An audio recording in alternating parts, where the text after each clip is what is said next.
What's up, everybody? Today we have an 02 Ranger XLT.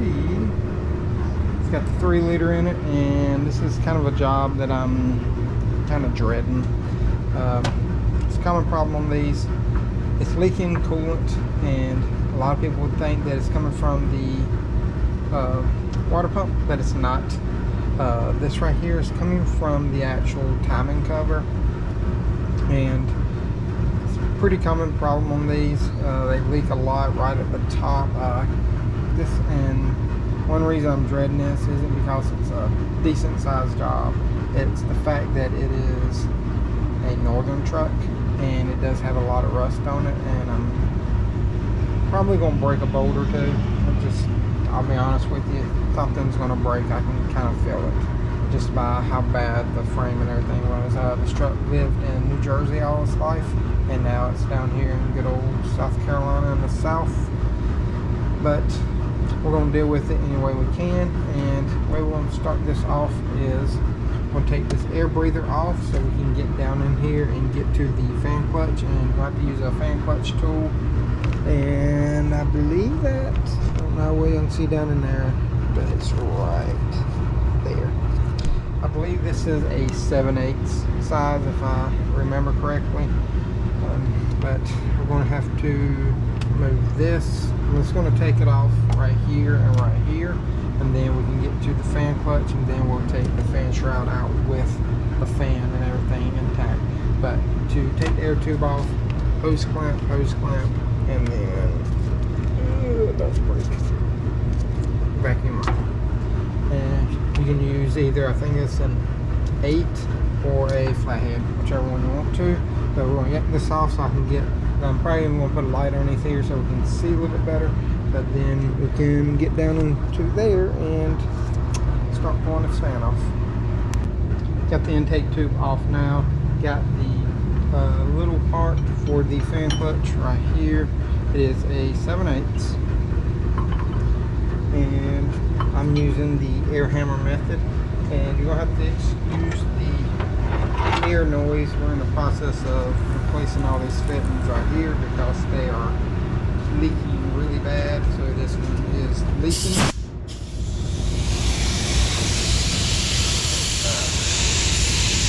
So it's going to go towards the driver's side.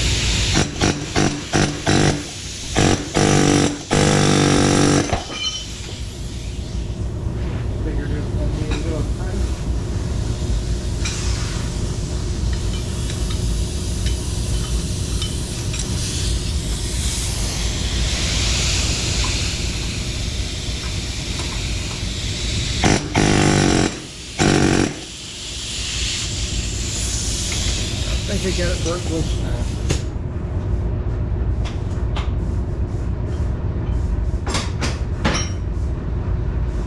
I've used this kit on several things. I think I've used it in a few videos too, but I'll put a link to it in the description. This might be a couple videos as well. I think like my last few videos have been 2 or 3 videos, just due to the sheer fact of how big of the job it's been, and this one probably isn't going to disappoint as well. Now, like I said, it spins to the driver's side, so it is a right hand thread, or left hand thread I should say. But you thread it to the left and thread it on. Sorry, brain's backwards today, people. You got 2 10s, one here and one right there, and then you can take the fan shroud with the fan out. There we go.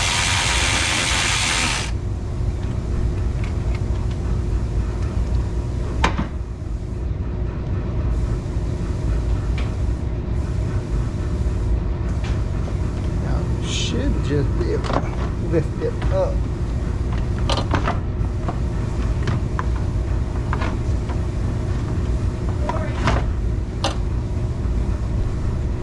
Sorry about that. I had a person come up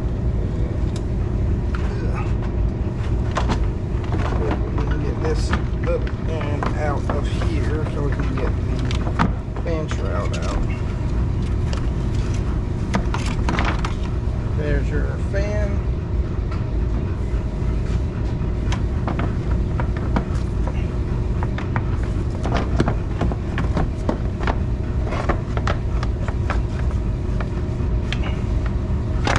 There's your fan shroud. You got a much better picture of what all we have to take off now. And the way we're going to do this is I'm going to pull the belt off. The tensioner is right here, and I'm actually going to pull the radiator out too, just so it gives me a little bit more room so I can get up in here to get the crank bolt and pulley off. Not the crank pulley, the crank bolt and pulley. And so what we're going to have to do is pretty much we need to take off pretty much everything in this vicinity because the timing cover is attached to a lot of stuff. We're going to take the belt off, we're going to take all the pulleys off of here, the tensioner, we're going to take water pump off, harmonic balancer pulley, all this stuff. So first thing I'm going to do is go ahead and start pulling the belt off. Here's your tensioner. Then I'm going to start pulling this pulley, the tensioner off, and taking the harmonic balancer pulley off. Once I get all this off, I'll show you how it comes off. I went a little bit further, took this cover off. It's just this one little 8mm right here, and then it slips off right there. That way you can get to the upper radiator hose. And then we took the transmission lines off. These are 16mm. On those, should be 2 of those. One right here, one right there. And then 2 tins that hold the radiator in right here. And then right there. Your overflow tube, which runs under this, which is attached to that. And then attaches right there. Then you have the lower radiator hose down there. And I just moved my drain pan over to this side whenever I disconnected that, but I did have it over here at first. And the drain valve or petcock valve is right there. Then we went ahead and took the tensioner off first before we did any of this, and I'll show you the tensioner and that cover real quick. Here's your tensioner. It's just one 8mm right in the middle and 8mm right there, and it just goes around your throttle body. Here's your belt.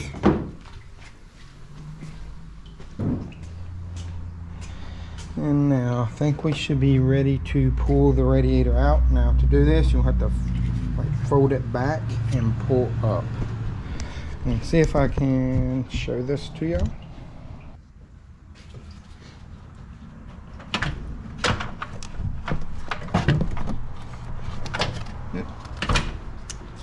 Let me if I can get it off. There we go. Also, this feeds around the radiator hose. That's your air cleaner, mass airflow sensor.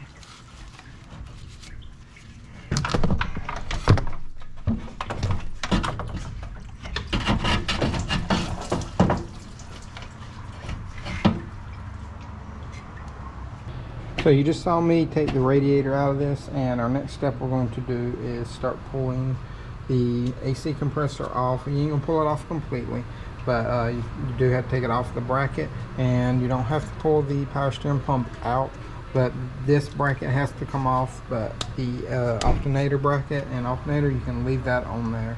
So we'll have to take the AC compressor off of the mounting bracket, and where we're going to do this is one of the lines is attached right here to the cover, and I think it goes under, yeah, it's underneath here, and that goes to one of the cover bolts, I believe, and I believe that's a 13. And then you're going to have your AC compressor harnesses right here, and you're probably going to have to use like a pick or something to get underneath it, pull it up, and do just like that. Then we have a bolt here and then 2 on the bottom.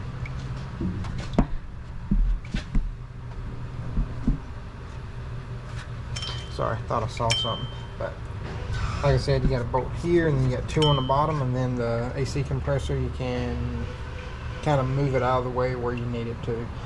And then once you get that up out of the way, you can actually start taking the bolts to the bracket off, and you can just kind of lay it over here to the side. Whenever I get to that point, I'll show it, but I'm going to show you after I take the AC compressor off, and then I'll show you the bracket once I get it off.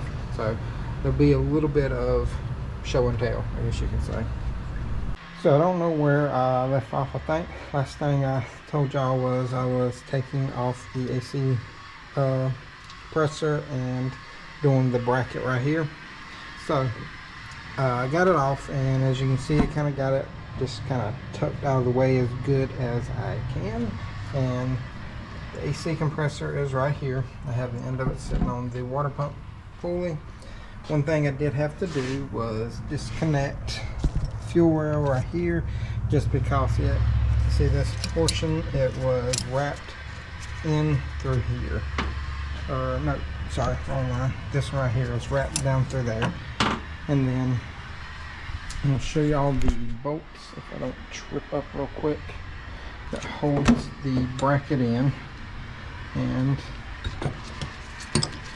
these are your AC pump or AC compressor bolts. And then you're going to have 5 bolts right here that hold in the actual bracket. This one goes on the top. These 2 are kind of inside of it, and these 2 right here go and attach to the side of the engine like this. One's on top, one's on bottom. The bigger nut goes on top, the little one goes on the bottom. And how well y'all can see down in here, one bolt goes right here, and then one goes down there on the bracket, and kind of see the bottom bolt hole right there on the bracket. I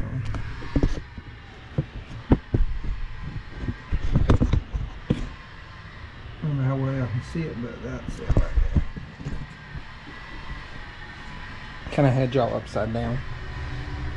But with this off, you can kind of see all of the junk right there that was leaking, and that's normally where it leaks from. So next step I'm going to do is pull this line off. Go ahead and pull, there's a line right here, pull that line off. Go ahead and start pulling the water pump off so I can kind of see a little bit better, and then I'll start pulling harmonic balancer. But once I get one of the pulleys off and the balancer gets ready to come off, I will show you everything. I'll come back and kind of go over what I just did. Get the water pump off now, and then we got the pulley for the harmonic balancer and the bolt for the harmonic balancer out of there. The bolt for the harmonic balancer, the main center one, is a 21. The bolts for the pulley is 13.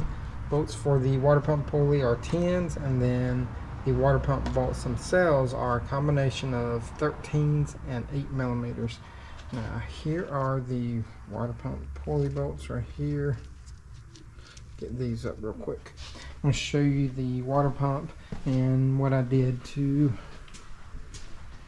get the water pump and keep it all in order for the bolts, because they're all different lengths and stuff like that. So just get a piece of cardboard, put it in, and I put WP bolts right there on the front. Well, y'all can see it. I know my handwriting kind of sucks, but I was writing on cardboard with a pen. But this right here is the orientation. I did break that bolt. Kind of see it right there. See how short it is? Should be that short. Stuck in the block. We're gonna see if we can get that out. May have to heat it up or something like that. See if I can get it out. But it is going through the timing cover. So once we get the timing cover off, we can try to pull that bolt out and replace it as needed. I may try to see about replacing a bunch of those, because they are pretty bad, if I have to say so myself. Because it's been leaking and stuff down into there, and it goes through the timing cover. But now what I got to do is pull the harmonic balancer, and you're going to have to use a puller, because this is a press on and press off type of harmonic balancer, not a slip-on, so I may have to get a puller and pull it off. Let me grab my puller, see if I can get it to line up right with it, and we'll go from there. So we're at the point where we're pulling the harmonic balancer off, and I have this setup right here. It's like a steering wheel puller type setup, and I do have something in here pressing up against the end of the crankshaft, and we're pretty much just tightening this right here if I don't drop it. But we're just kind of tightening this up, and it's pulling off the balancer now. And we'll set y'all up. I don't know how well y'all can see this, but we're getting it and pretty much pulling this off. It's not much further. I just wanted to make sure that it was pulling it off good before I went and showed y'all it coming off, because I didn't want to have any a video longer than it needed to be. But though this snout is super long on this one, and my arm's already killing me. But I don't like using electric tools or impacts on this, just in case there's something binding up, and I know y'all are moving a lot because I'm shaking y'all. Nope, I think we're at it. Oh, yeah.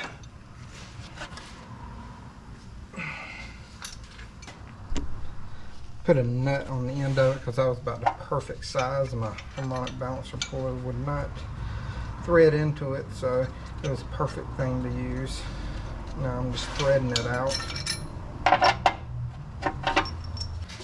Here's your harmonic balancer.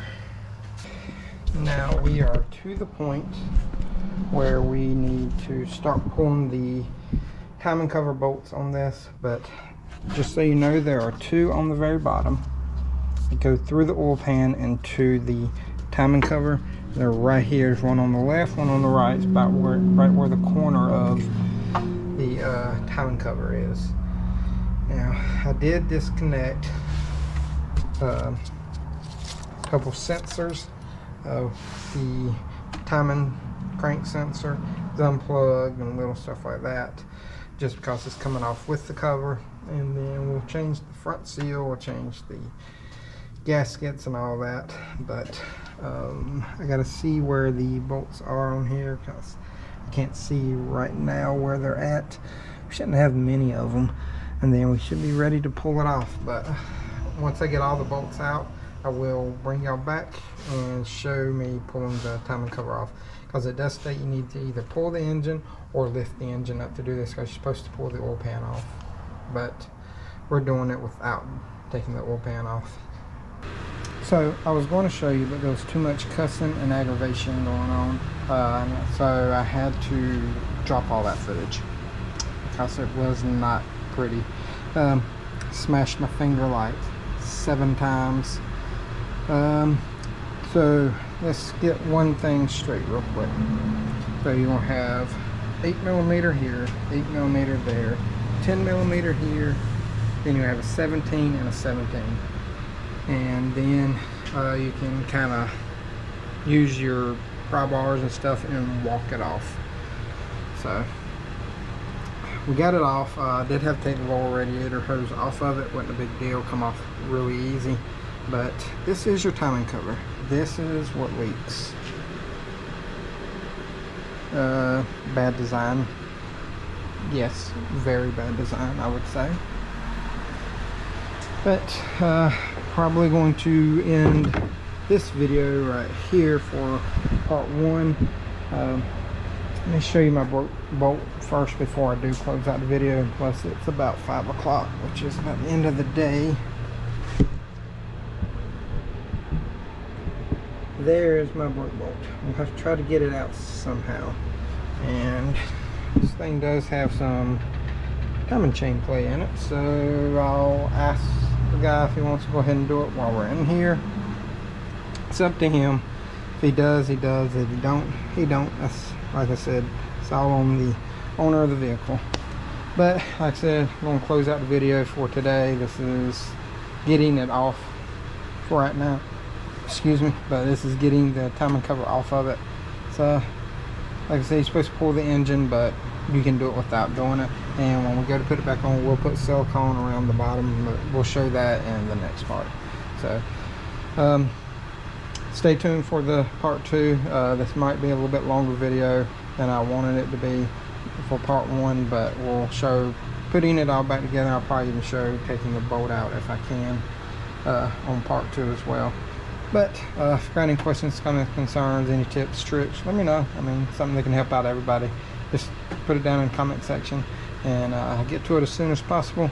Thank you to everybody who subscribes and all the good stuff, you know, Patreon, the members, and all that stuff helps out the channel. And as always, torque is tight. Y'all have a great day.